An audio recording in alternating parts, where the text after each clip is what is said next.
बोले जिस स्थान में कथा होती है वो स्थान तीर्थ रूप हो जाता है। हाँ, अब ये जो भूमि है ना, यहाँ कथा हो रही है, अब अभी तक इस भूमि में कुछ भी हुआ हो, लेकिन सोनी जी अब यहाँ कथा ज्ञान गंगा प्रकट होगी ना, तो ये स्थान भी तीर्थ के समान पवित्र हो गया है। 33 कोटि देवी देवता इस प्रांगण में आए हैं। स्वयं हनुमान जी महाराज राम कथा सुनिवे को रसिया, कथा के परम प्रेमी है श्री हनुमंतलाल जी महाराज। तो और कोई आए या ना आए, लेकिन हनुमान जी महाराज तो इस कथा में जरूर विराजमान है।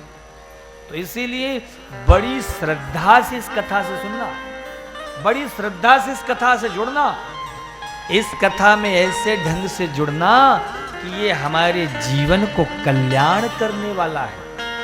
इस कथा को सुनकर तुम्हारे जीवन का दुख दूर हो जाना चाहिए। इस कथा को सुनकर तुम्हारे जीवन का अमंगल, कष्ट, पीड़ा, दरिद्रता समाप्त हो जानी चाहिए। क्यों? क्योंकि ये कथा आनंद प्रदान करने वाली है।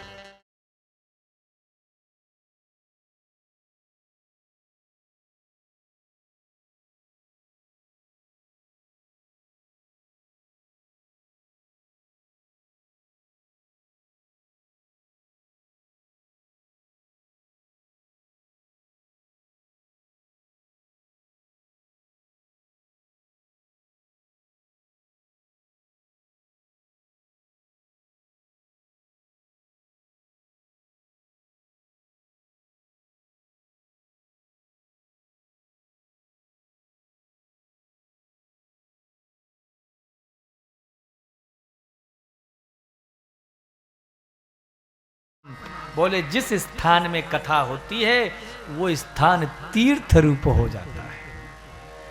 हाँ, अब ये जो भूमि है ना, यहाँ कथा हो रही है, अब अभी तक इस भूमि में कुछ भी हुआ हो, लेकिन सोनी जी अब यहाँ कथा ज्ञान गंगा प्रकट होगी ना, तो ये स्थान भी तीर्थ के समान पवित्र हो गया है। 33 कोटि देवी देवता इस प्रांगण में आए हैं। स्वयं हनुमान जी महाराज राम कथा सुनिवे को रसिया, कथा के परम प्रेमी है श्री हनुमंतलाल जी महाराज। तो और कोई आए या ना आए, लेकिन हनुमान जी महाराज तो इस कथा में जरूर विराजमान है। तो इसीलिए बड़ी श्रद्धा से इस कथा से सुनना, बड़ी श्रद्धा से इस कथा से जुड़ना, इस कथा में ऐसे ढंग से जुड़ना कि ये हमारे जीवन को कल्याण करने वाला है। इस कथा को सुनकर तुम्हारे जीवन का दुख दूर हो जाना चाहिए।